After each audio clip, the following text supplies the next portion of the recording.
My guests today are Casey Duma, who is co-chair of the All Pueblo Council of Governors Redistricting Committee, and Kathleen Burke with Fair Districts, New Mexico. Casey, I want to start with you. Native Americans in New Mexico have faced a long history of discrimination in the voting process. As we all know, in decades past, lawmakers redrawing districts have violated the Federal Voting Rights Act repeatedly by not giving Native voters fair representation. This year, you worked for months with a broad coalition of pueblos and tribes to come up with a set of maps that you believed would finally be fair. How is that working out now that we're actually passing maps and sending them to the governor? Thank you for this conversation. The work of the Pueblos, tribes, and nations throughout these past 8 months has proven to be very successful. We've seen that with the House map, with the adoption of the tribal consensus map into the larger statewide map, as well as the congressional map, where the boundaries as identified, especially on the western part of the state, were respected throughout each iteration of the final versions of the congressional map. And so we've seen a huge amount of deference given to the consensus maps that have been adopted by the tribes. And so, we are stuck at this impasse with the Senate map. I think there's a little bit of different approach that has been taken, whereas the formula from 10 years ago adopted by the court through litigation was to start with the Northwest Quadrant as identified in the tribal consensus maps, and then work out towards the rest of the state. So you're saying start up near Farmington, near the Navajo Nation, out where there's a lot of Indian country, and kind of work on that first, because if you start in the middle, you end up squeezing out there. That is correct.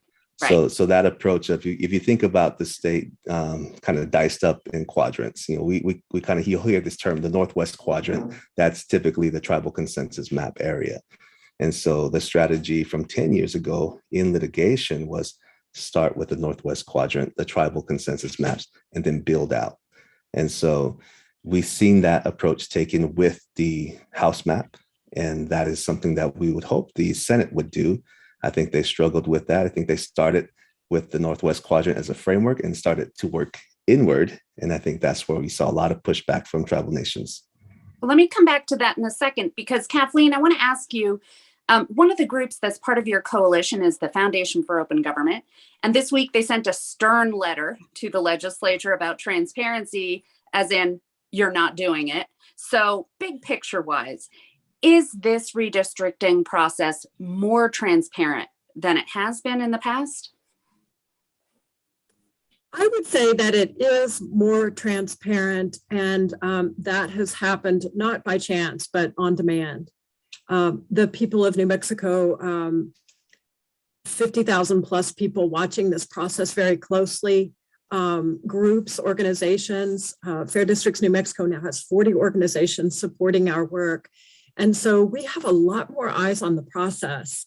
And also along with that, demands coming from the public to the legislature. We want you to provide this. We want you to do it this way. We want you to hear this and hear these voices. And so yes, in from that respect, yes, much better. We still have a ways to go. There is still a lot going on behind closed doors. Caucus meetings, private meetings with individual legislators and leadership. That's all still happening. And by the way, the Fair Districts New Mexico, where I'm the project coordinator, as well as the League of Women Voters of New Mexico, have requested that all decisions about why original CRC maps were changed be brought forth to the public, that all of that be made public knowledge. Well, we got an interesting response on that a couple of days ago, which was, well, file an IPRA report. If you want to know these things, you're going to have to ask for them through the official channels, which we will do. Some of it we won't be able to gather that way. We'll keep fighting that fight. Thanks, Gwyneth. Yeah, that's kind of a hard no, is what you got. Pretty much. Yeah. We know how responsive they are to IPRA, which is not very, right? So Casey, let's go back to this Senate map that, this redistricting train started off at full steam and the wheels just ground to a halt when a new map appeared out of nowhere with some significant changes. And as you were saying earlier, they started from, Indian country in the Northwest and kind of moved into the middle. And that's where they ended up with some trouble. What is the issue where we are now Thursday morning, Casey? The issue is you have, on one hand, maps that were created that reflect the respect for tribal self-determination, reflect the need to protect voting rights. And it's conflicting with this need to protect incumbents. That is the issue. The source of why everything stalled is to maintain this unspoken agreement or this agreement made between the parties to protect incumbents. And so now you're seeing the huge amount of effort of pushback because the maps created with the input of the sovereign nations counteract that approach to protecting incumbency. And it's not just random incumbents. I mean, we're talking about the Senate minority leader, right? It's a big Correct. deal. It's a they're big deal. waging a fight for one of the leaders in the Senate, right? Yes. Yeah. And Kathleen, you told me yesterday they are buddy mandering. Yeah, well, that's a big catchphrase of the past few days here. Those of us who are working in redistricting is because, they've brought it to fruition. They, being the Senate, have, we've been on the watch for this buddy mandering to happen, which is when both parties collude essentially, and they start making agreements to keep their folks in the seats, right? To keep the incumbents in as part of the new redistricting process. So then what the maps start to reflect is the will of the seated or the sitting legislators as opposed to the will of the people, right? And not only that, when incumbents are protected via gerrymandering or via buddy mandering or whatever form of gerrymandering, if incumbents are protected, one of the long-term dangers of that is that it's harder for new candidates to get in the race because their districts are being drawn essentially tailor-made to the incumbent. So it's much harder to get fresh faces, fresh people, fresh ideas into the legislature because we have these kind of this rollover of session to session to session, year to year to year of similar people with similar ideas and similar goals. Anyway, yeah, that's buddy mandering. We understand that is going on right now in Senate districts 29 and 30. Greg Baca, who's paired with Joshua Sanchez down in that region, according to the current map. Now, this is all subject to change as I speak, as we're here together speaking today. All of this might be changing in back rooms. But then it got even more interesting because an opponent to Greg Baca from 2020 pops in and says, oh, but wait, they're drawing me out of Greg Baca's district in order that he cannot really put the challenge on Baca again in the upcoming election. And my understanding is that this guy who's saying, who's crying foul, and he's right, Paul Baca, if indeed they have drawn him out, apparently he lost by only 2% the last time he challenged Greg Baca. So and that sounds kind of salacious, but the fact is, if you talk to old timers, this is standard operating procedure. This is the way it has worked with all parties in the past because this is a political process. Casey Duma, your group, all of the public meetings, the negotiating sessions, all the work that you did, fair districts, all the community engagement you've done, the Citizens Redistricting Committee, all the meetings they had all over the state. All of that is well and good, but when these plans get to the legislature, then it's politics. And politics means in order to pass a plan, because big picture wise, the Democrats are in control, right? The Democrats run the legislature, they have the governor's office, and the Republicans have been saying for years, they're just going to kill us. They're just going to run roughshod over Republicans over the state. And they're still saying that, that's what they were saying last night, in not exactly those words, when, they kind of shut down the proceedings. But, so what we're seeing with buddy mandering is, in effect, one of the ways that the legislature sort of works, in that they're trying to compromise. The Democrats are trying to compromise with Republicans.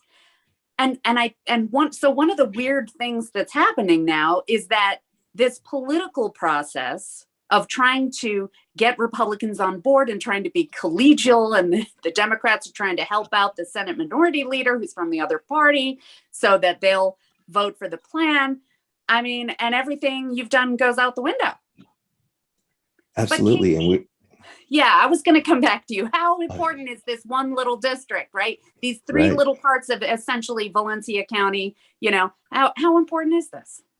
It is very important. And I think that is one of the frustrating aspects of this whole debacle, is that at the expense of tribal nations and the input that they provided for 8 months, that this buddy mandering would basically prioritize protecting incumbents over the wishes of sovereign nations.